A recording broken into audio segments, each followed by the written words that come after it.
Lena is a quiet, perceptive woman whose world begins to fracture after surviving what seems like a tragic accident. But the incident leaves her with a chilling suspicion. Her husband, the man she trusted most, may be trying to kill her. The road to Willow Creek was lonelier than Lena Harper remembered. The faded lines on the asphalt blurred beneath a gray sky, while the pine trees leaned inward, as if whispering secrets through their rustling limbs. She hadn't been back in 23 years, had sworn she never would, but the letter changed everything. It had arrived without a return address, written in neat cursive, _ he remembers you, and so do the children, _ Inside was a cassette tape. No label, no date, just static, and a whisper that curled like smoke in her chest, _ Lena, come back, it's not over, _ She had tried to forget the fire, the screams, her friend Elise vanishing into the dark beneath the orphanage stairs, the watcher. But some ghosts don't stay buried, especially in a town built on forgetting. As Lena passed the rusted "Welcome to Willow Creek" sign, her reflection stared back from the windshield. A woman in her late 30s, worn from radio jobs that dulled her soul, and a past she'd boxed up in attic air. But her voice was still her tool, her strength. If nothing else, she could document this, make a podcast, a legacy. She pulled into her mother's abandoned house. The paint peeled like sunburnt skin. The wind chimes above the porch still played that same eerie three-note tune. Inside, dust lay like snow over memories. She ascended to the attic and found the old recorder, hers. The red record button was cracked but functional. Beneath it lay an old box labeled Willow Creek, 1964. Newspapers, drawings, and a child's journal.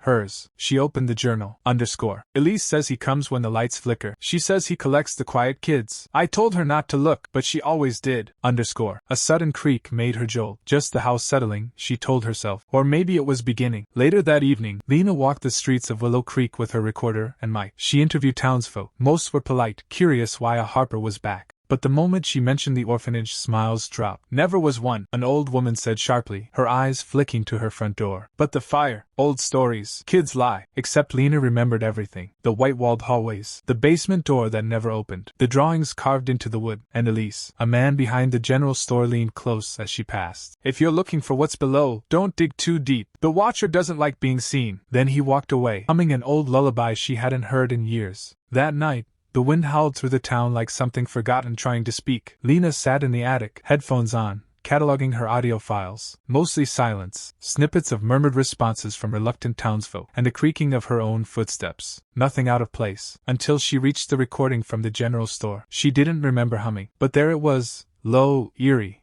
winding beneath the old man's warning. A lullaby, one she hadn't heard since childhood, one Elise used to sing, _ Come see the stars behind the flame. The watcher knows each lost one's name, _ Her hand trembled. She hit rewind and played it again. The lullaby remained, growing louder, the air chilled. With a shaky breath, Lena opened her journal. Her notes from years ago blurred with new ink from tonight, _ The watcher doesn't hide in shadow. He waits where memory burns, _ She hadn't written that. The next morning, Lena walked to the edge of town, to the scorched clearing that once housed the Street Agatha orphanage. Nothing remained but cement outlines and wild grass. The townsfolk claimed it never existed, just stories to scare kids. But her bones ached with the weight of what she remembered. At the center of the field, half covered in moss, lay a rusted door flush to the earth. Basement access. The hinges screamed in protest as she opened it. Damp air spilled out, thick with mildew.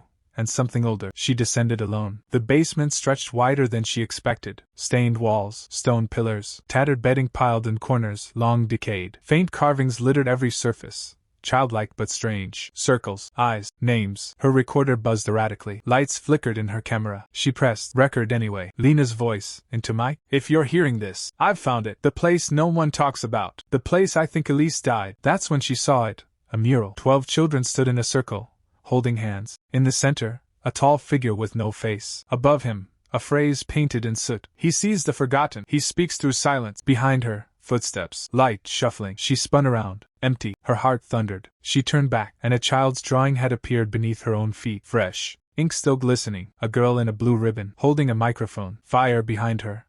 Lena fled the basement, panting, pulse raging in her ears. Outside, the trees leaned closer, the world bent at the edges. The tape recorder clutched in her hand felt heavier, warmer. She hit play. Her own voice answered, _ You remember now. Good. That's the first step, _ It wasn't a recording. It was live. Lena sat hunched in her mother's kitchen, cassette player and recorder on the counter, both of them silent now, like they were holding their breath. Rain tapped the windows like impatient fingers. Her mind circled the voice, her own, but not hers. It had spoken as if it knew her thoughts before she did. She needed answers. She opened the journal again. Her childhood scribbles were dissolving beneath fresh ink, red, thin, like veins across the page. New words scrawled themselves without her touch. Underscore. You left us to burn. Underscore. Thunder cracked. The kitchen light flickered. She felt cold breath on the back of her neck. Spun around. Nothing. And then, the doorbell. She opened it to find a young woman, soaked to the bone, mascara streaked, clutching an umbrella like a weapon. You're Lena Harper. It wasn't a question. Lena nodded. I listened to your podcast. Her voice shook. My brother vanished in '92. He was in the orphanage the night it burned. But there are no records. None. It's like the town erased him. Lena let her in. She needed someone else to believe. The girl, her name was Delilah, pulled a folded photo from her coat. A boy, maybe 9. Standing next to a drawing taped to a crumbling wall. It was the same figure Lena saw in the basement. Hollow-eyed, rooted hands. That's the Watcher, Delilah whispered. Eli